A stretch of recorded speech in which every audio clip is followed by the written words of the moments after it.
He's hardworking, works very hard for his money, and he has never taken a dime from me. He may not be wealthy now, but he has prospects. Mimi did not care. Listen to yourself, Tamara. Instead of you to find a man that matches your level, you are busy running around with one chewing gum, low budget roadside artist. Osino, he has prospects. Is prospects the name of a person, animal, place, or thing?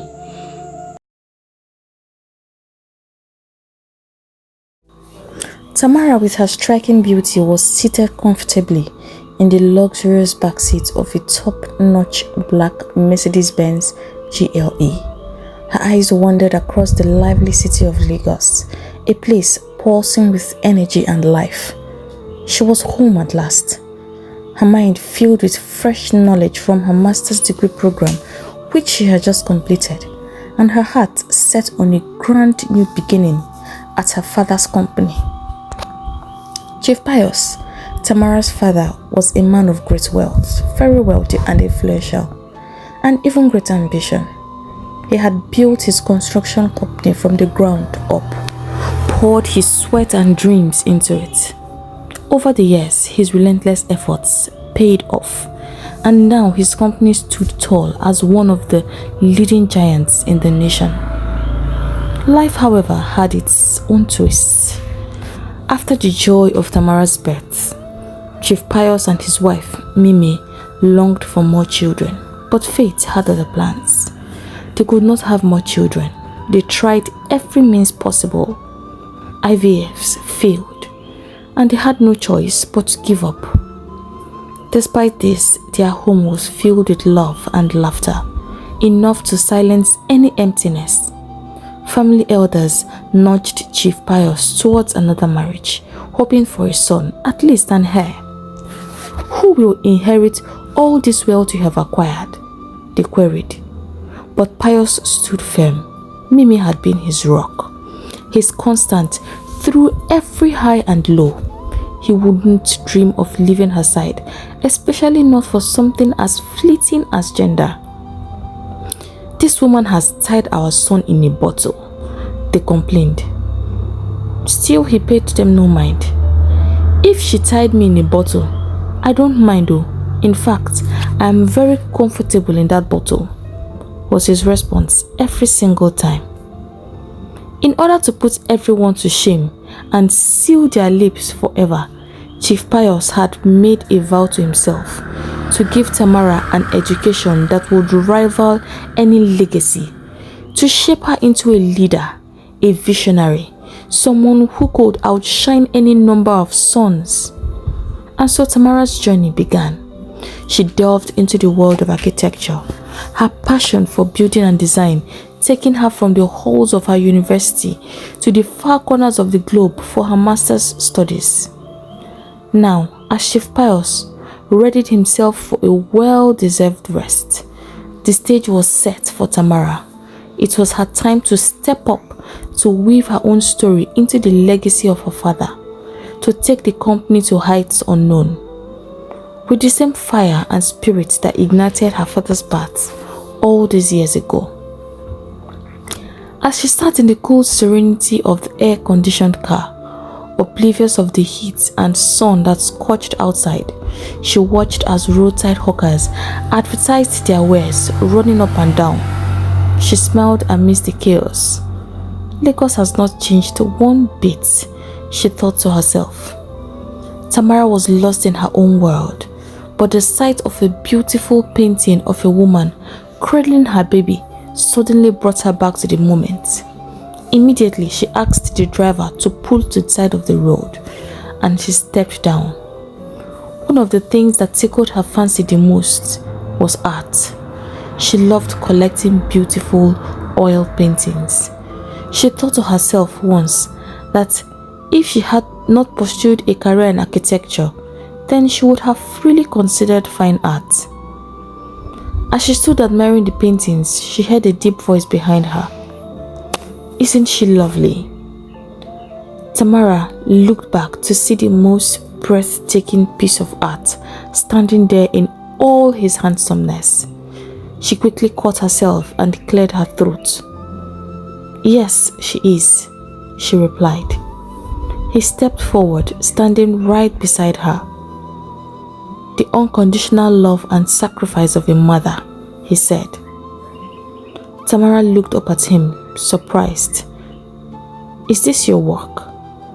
He smiled at her warmly. "One of many." "I want it," Tamara blurted out. "You are really a talented artist, Mr. Uchi," he put in immediately. She smiled. "I'm Tamara," she said, extending her hands for a handshake. As they shook hands, she felt suddenly warm. Perhaps she was already crushing on this roadside artist, she thought to herself. Tamara bought the painting and left her handsome artist watching her leave. Uchi had seen pretty girls before. In fact, he knew a lot of them who would not stop throwing themselves at him. But this girl, there was something different about her. He was standing a few meters away from his art stand, talking to someone when he saw her car pull up, and she stepped out. Judging by the way she looked and spoke, she had to be really rich. But after meeting her, he realized that she did not have that aloofness that was common with rich Lagos girls. She was humble and very soft-spoken, and she smelled like an angel. I should have asked for her phone number, he thought to himself. Then he burst into laughter. He decided it would be a wrong move, since girls like that cannot be associated with guys like him. He quickly took the thought of Tamara away from his head, at least grateful that he had sold the painting at a very good price. A few days had passed after Tamara's encounter with Uchi, but she could not stop thinking about him. Despite the fact that she was very busy trying to acquaint herself with the day-to-day activities at the office, she still found her thoughts wandering to the handsome artist. Something about him called out to her, but she could not bring herself to make the next move. For in this part of the world, a woman is thought to be loose if she makes advances to a man. Tamara did not want him to see her as a loose girl. She thought that maybe she would drop by his spot by the roadside again, but she thought that it would be too obvious. Then an idea struck her. Local artists usually had their names and phone numbers written somewhere at the bottom of their painting. She would give him a call and tell him that she wanted a live portrait of her, painted by him. As soon as she reached home, she checked the painting for the numbers, and as predicted, it was right there. Without giving herself time to think, she quickly dialed the number. Uchi picked on the second ring. Trying to sound as serious as she could, Tamara told him that she loved his work and wanted a live portrait of her painted. Uchi could not believe his luck. See the girl he had been daydreaming about.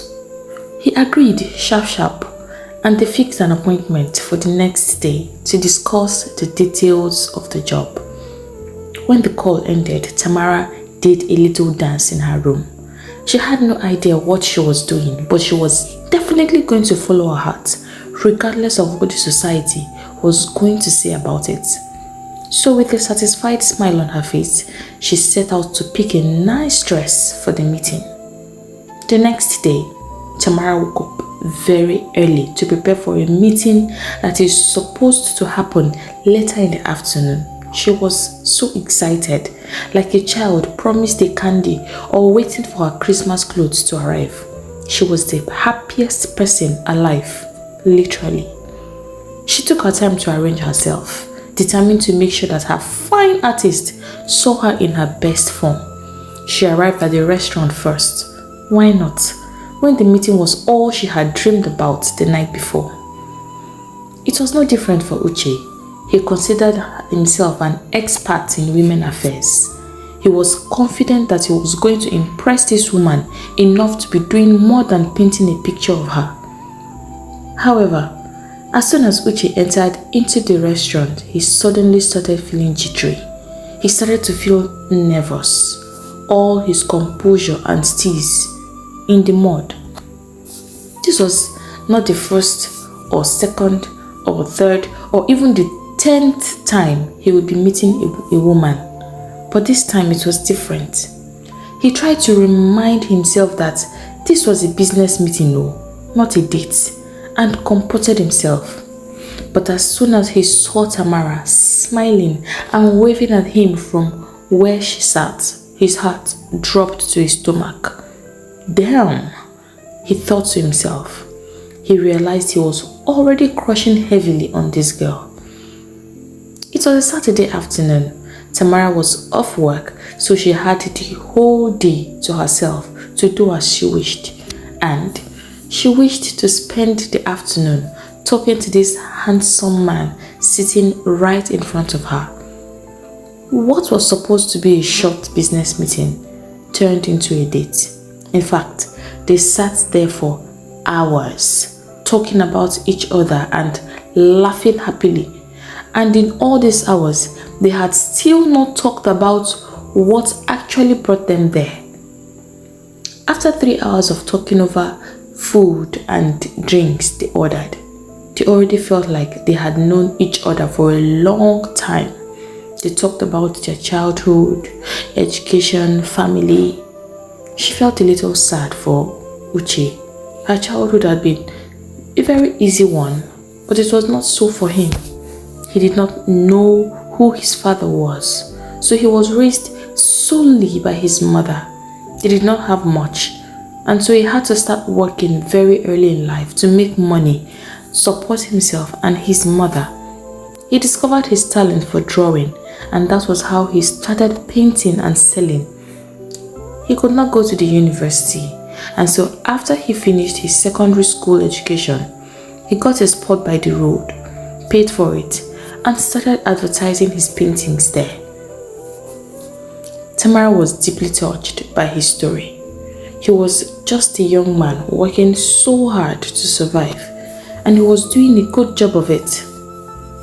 It started to get dark. Tamara checked her time. It was almost 7 p.m. They had talked for 5 whole hours, but it just felt like they had just started talking. It was already time for the evening rush. The restaurant would need their space, of course, so they had to leave. She wanted to pay for the meal since she was the one who invited him, but Uchi insisted on paying. She let him, smiling in her head. He escorted her to her car, and they stood there for another hour, talking. Suddenly, she looked at him with a smile on her face. "Can I ask you something?" she said. "Sure," he replied. "Okay, why did you insist on paying for our food? I invited you here. I insisted that we met. In fact, I fixed the meeting." Uchi smiled, flashing the most beautiful set of teeth she had ever seen. "Tamara, you and I know what happened there was not a business meeting. You cannot deny that there's something building between us. In fact, we have not even talked about the portrait you wanted," he said very matter-of-factly. "I have no idea what we are doing or what this is leading to, but I like it, and I enjoyed every minute we spent talking to each other." She was smiling when he finished talking. "Me too," she said shyly. "I also enjoyed our time together, and about the painting, I did not really want one. I just wanted a chance to talk to you again, and lucky me, you were interested too." His eyes were wide open. "Are you serious, Tamara?" he said, laughing. "That's hard to believe." "Why is that hard to believe?" she asked. He looked at her, becoming serious. "Look at you, Tamara. You are obviously rich. What would you be doing with a guy like me?" She smiled at him. "I have no idea, but we can wait and see." She gave him a warm hug. "Good night, Uchi," she said, got into her car and drove off, leaving a dazed young man standing in the parking lot. He smiled when he came to himself. This girl, was really something else. Their meeting that day was the start of something new. They spent hours talking on the phone, had lunch together every now and then. She even visited his studio and was wowed by his work. He is really talented, she thought to herself. He allowed her to take a look at everything except for one that was covered with a white cloth. She had no idea why he was hiding it, but she was not going to push it. Maybe it was private, and everyone needed their privacy respected.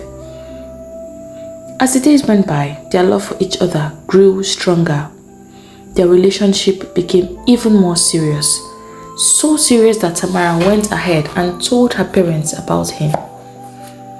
Trust Tamara's mother, Margaret Thatcher, Battle Lord, Zina the warrior princess, Ikorodu Wonder Woman. Mimi disapproved of him immediately and was ready for battle. She insisted that he was below their class, and over her dead body would she let her daughter make such a terrible mistake. I know men like him, she said to her daughter. They are with you for your money. Tamara tried hard to convince her mother that Uchi really loved her. He is different, mother. He is hardworking, works very hard for his money, and he has never taken a dime from me. He may not be wealthy now, but he has prospects. Mimi did not care. Listen to yourself, Tamara. Instead of you to find a man that matches your level, you are busy running around with one chewing gum, low-budget roadside artist. Osino, he has prospects. Is prospects the name of a person, animal, place, or thing? Tamara was speechless. Chief had no problem with the young man his daughter had chosen. He had even invited Uchi on one occasion, and they had a long talk over drinks. He liked the boy. The young man reminded him of his younger self. He was ambitious, just like him. He could not understand why his wife was being difficult with him. The children were in love, just as they also were when they were young. He tried to explain to her severally, but she had her mind made up. The boy is a gold digger, she insisted, and we are different, Pius. We were two broke and hungry people who built all that they had together from scratch. He is just a broke artist looking for someone who has already made it in life to live on. My daughter cannot be seen with such people. He is below us. God forbid. Chief looked at his wife, a deep frown forming on his face. When did you become like this, Mimi? You should give that boy a chance. Your daughter loves him. Don't lose your only child because of your stubbornness. That girl is as stubborn as you are and as determined as I am. She will be with that man regardless of what you think. This whole thing would only spoil your relationship with her. Don't say I did not tell you. Mimi thought about what Chief said and realized that he was right. Too much talk and fights will only create a rift between her and her daughter. And so she decided to play dirty. She would prove to all of them that the boy just wanted money. With her plans beautifully crafted, she invited Uchi over to the house. I want us to talk. I want to get to know you more, she said to him over the phone. Uchi was excited. Looked like things are beginning to finally come together for him after all, he thought to himself. That day, he got dressed in his best outfit, hoping to impress Mimi with his charm. If only he knew what she had planned out for him. Mimi was already seated like a queen mother when Uchi was ushered into the state-of-the-art living room. He was wowed by what he was seeing. But as a sharp guy, he had to maintain steeze and composure. Mimi welcomed him with a big smile, and he felt even more comfortable. She ordered the cook Festus to serve drinks. Select one of the expensive wines, Festus, so that our guests here can have a feel of what luxury tastes like. That was when Uchi's brain started rebooting. Is this woman making a mockery of me? He thought to himself. Even then, he still kept his cool. Maybe he was overthinking. Before the drinks would arrive, Mimi decided to go straight to the point. She smiled. My daughter really speaks highly of you, Mr. Uchi. I must say that I am impressed.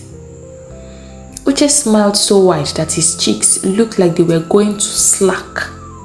Thank you, ma, he said. Mimi's face hardened. But I must tell you the truth, she continued. The cat and the tiger are of the same family. In fact, the tiger is classified under the cat family.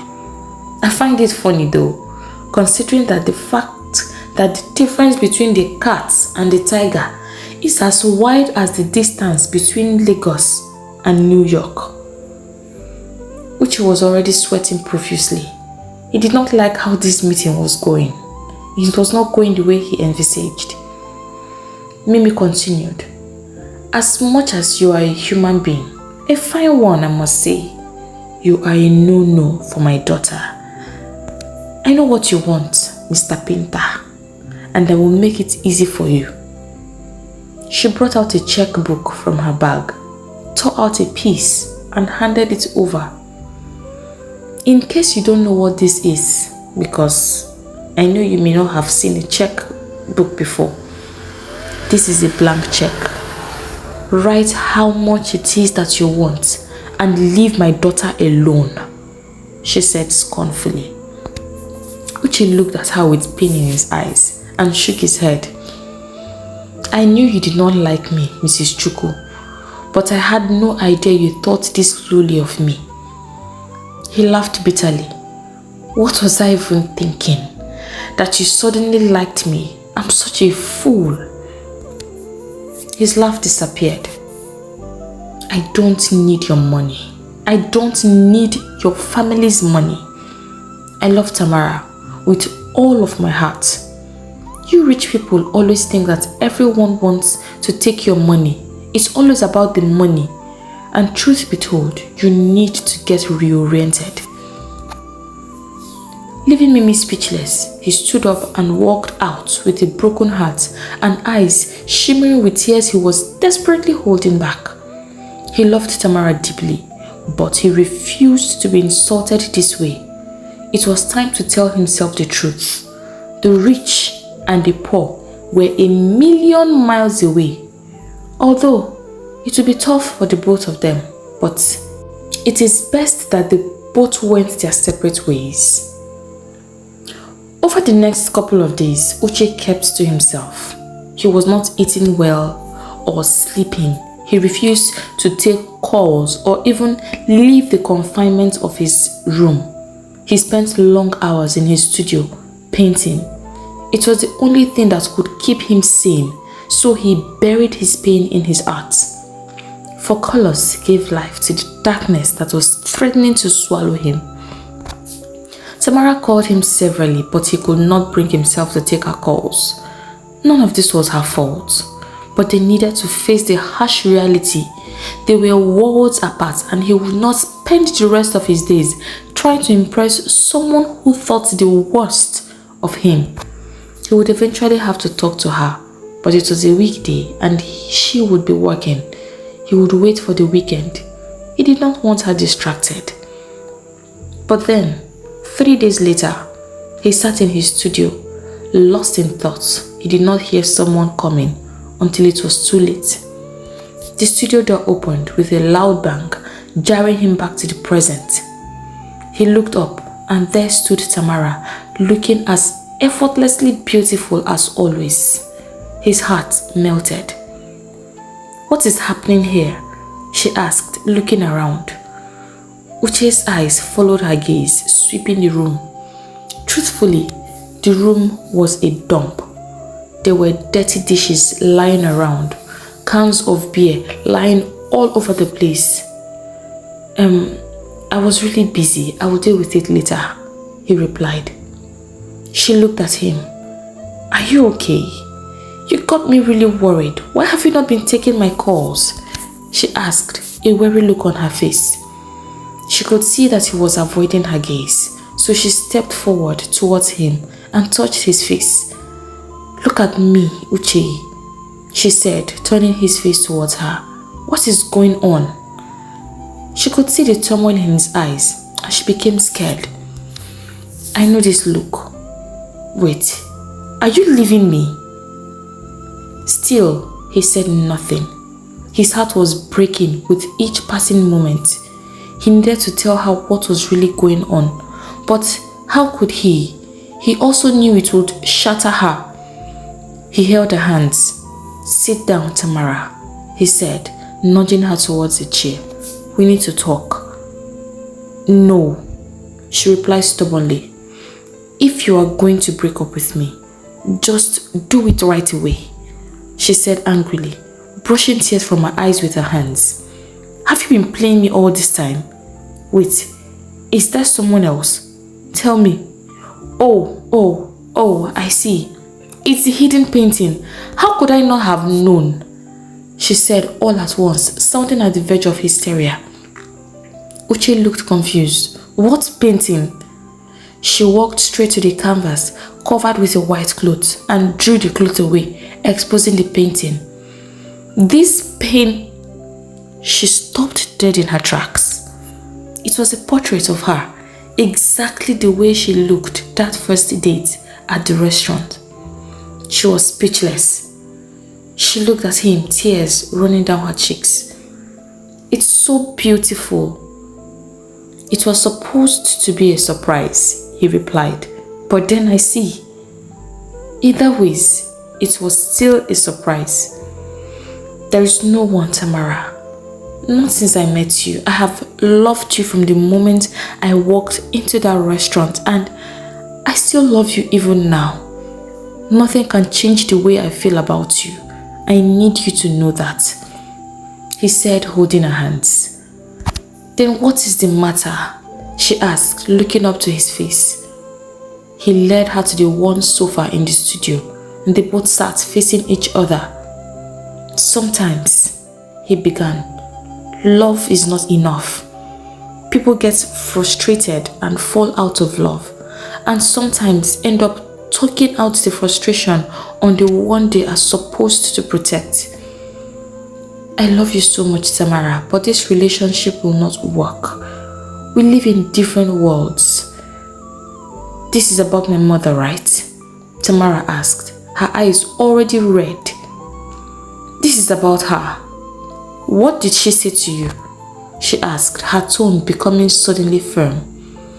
Uchi was torn between the need to protect the bond that existed between Tamara and her mother and the need to protect her already aching heart. He chose the latter. Your mother gave me a blank check. What? Tamara exclaimed. And you took it? Of course not, he exclaimed. She asked me to write how much it is that I wanted and stay away from you. He shook his head. Your mother called me gold digger, Tamara. You see why this cannot work? I knew she did not like me, but I was willing to deal with it as long as I have you. But this, I cannot spend the rest of my life trying to impress your mother, trying to impress a person who thinks the least of me. I don't want you always trying to defend me in front of her. Marriage is not just a joining of two people in love. It is a joining of families. If she sees me and my family as trash, then... He shrugged. I see you have this all figured out, and I don't fault you at all. She got up and picked her bag. This is too much for me. The tears were now coming down in torrents, so she fled the studio for the safety of her car, where she sat and cried her eyes out for what felt like ages. Uchi stood by his window watching her cry. It broke his heart into small pieces. His heart ached, but this was for the good of the both of them. He would never be able to forget her, but he would cherish every memory they had created together. After pouring out all the tears in her body system, Tamara wiped her tears, took a deep breath, and drove straight to her parents' house. Her mother had a lot of explaining to do. Mimi was in the kitchen making dinner when she walked in. Immediately Mimi saw her daughter, she quickly rushed to her. "What happened?" she asked, her voice edged with concern. Tamara looked straight into her mother's eyes. "He left me, mother. He left me for free. Are you happy now?" Mimi stood looking at her daughter, feigning pity. "I'm sorry, baby. I'm sorry. I told you that boy." "Stop it. Just stop the pretense, mother. It's pointless." Tamara interrupted, cutting her short. "There's no..." Tamara staggered. She tried to hold on to something, but her legs were unable to hold her. The next thing, she collapsed, giving into the blackness that welcomed her. Mimi gave out a loud cry. She started shouting for help, but no one was around. The cook and the driver had both traveled home to visit their families. She called Chief's phone, but he was not responding. Mimi had no idea what to do. At this point, she was down to her last option, so she swallowed her pride and called Uchi's phone, praying that he would pick up. Luckily for her, he picked, and she managed in between tears to tell him what was going on. Uchi jumped into action immediately. He calculated the time it would take to get to the island from the mainland. So he tried to calm her down first and instructed her to tell the security man to help her put Tamara in the car. He would meet them at the gate. "Do not drive. I repeat, do not drive," he warned vehemently. He would not take the risk and have her panicking on the steering. Immediately the call ended, Uchi quickly threw on his shirt and zoomed out, praying that he was not too late. He was not so far from the island, but taking the bus would waste so much time, so he stopped a bike. It was faster. When he got to Chief's house, Mimi was already waiting in the car as instructed. Without saying anything, he jumped into the car and sped off, praying in his heart that nothing happened to his Tamara. When Tamara woke up, she found herself lying in an hospital bed. She looked around her. Uchi was sitting right beside her bed. Her parents were standing on the far end of the room, having what looked like a serious conversation. Immediately she coughed. They all became alert, running towards her side. Tamara looked at Uchi, confusion visible in her eyes. "You are here," she said. "What happened?"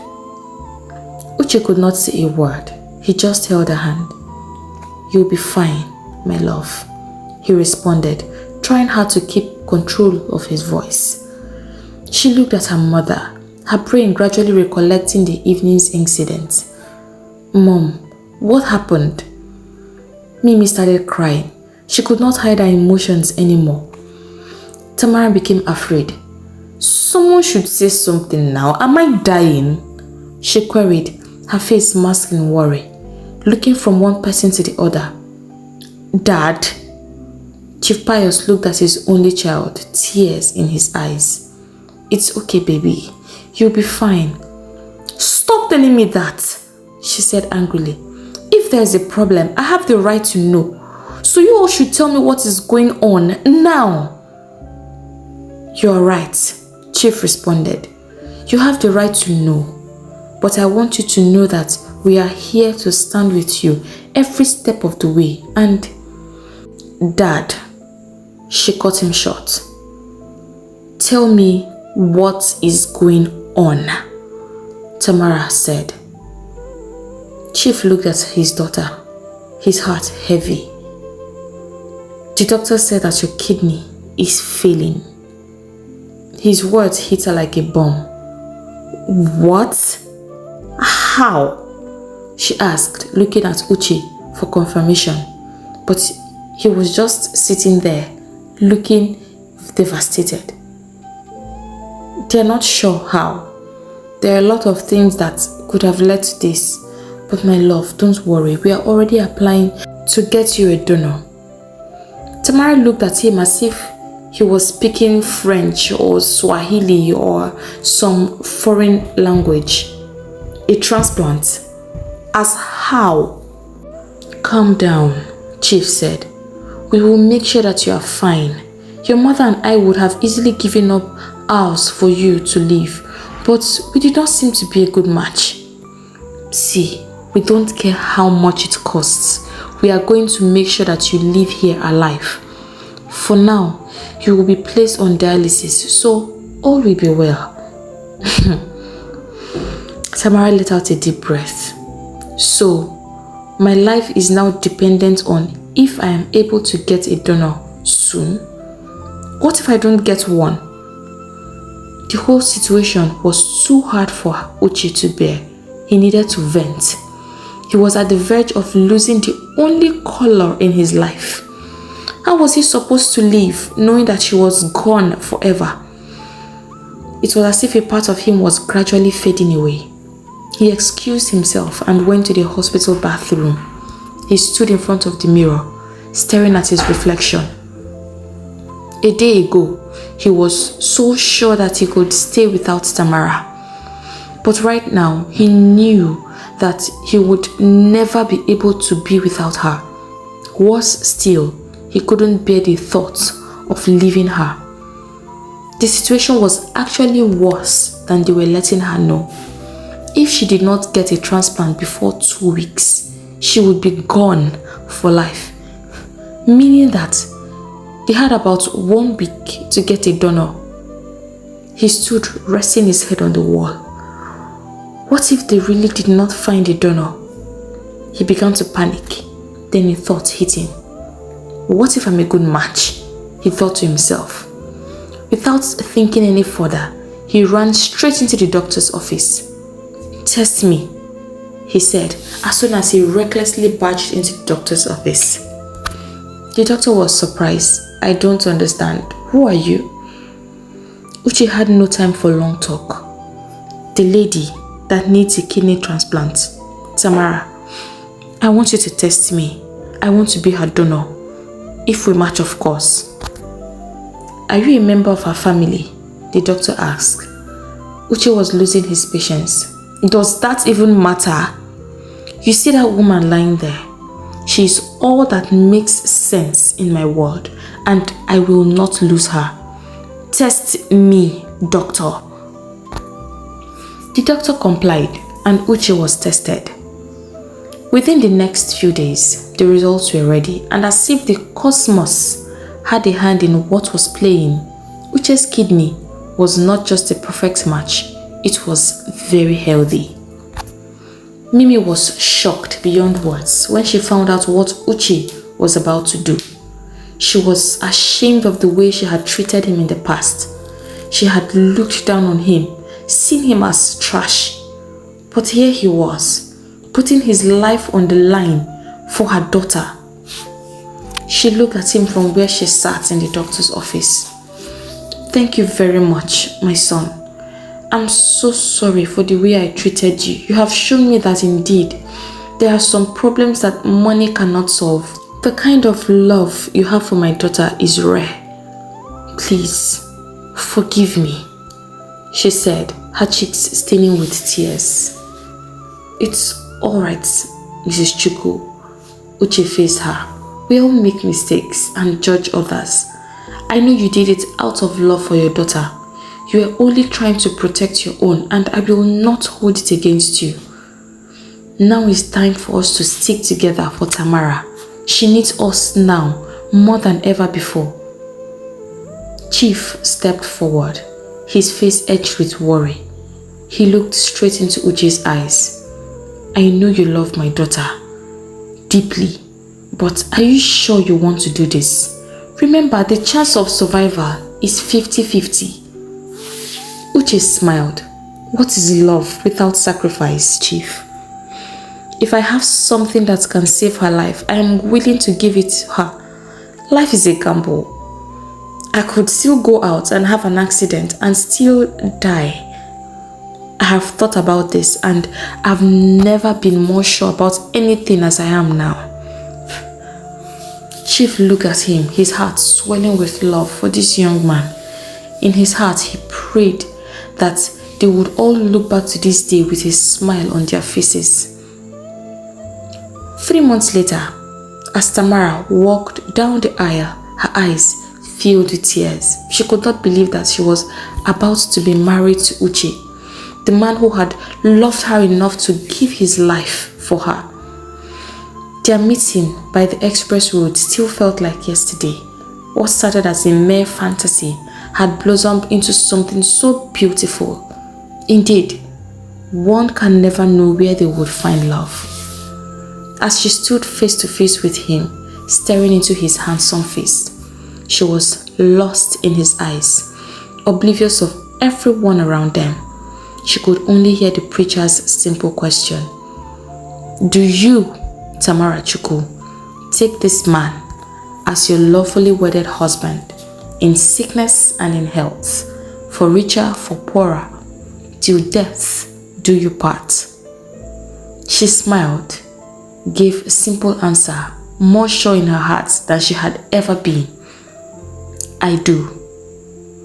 That day would be the beginning of a beautiful journey, one filled with love and happiness. They had become one. Therefore, they were willing to fight every obstacle that may come their way together.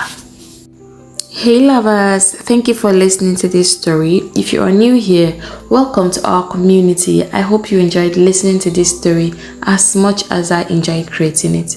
If you have not done so already, please hit the subscribe button. And to support the growth of our community, give this video a big thumbs up. If you know someone who would enjoy a story like this, do not hesitate to share. Don't forget to leave a comment down below. Remember, like, share, drop a comment and subscribe. I'll take my leave now, but I hope to see you in my next video. Bye.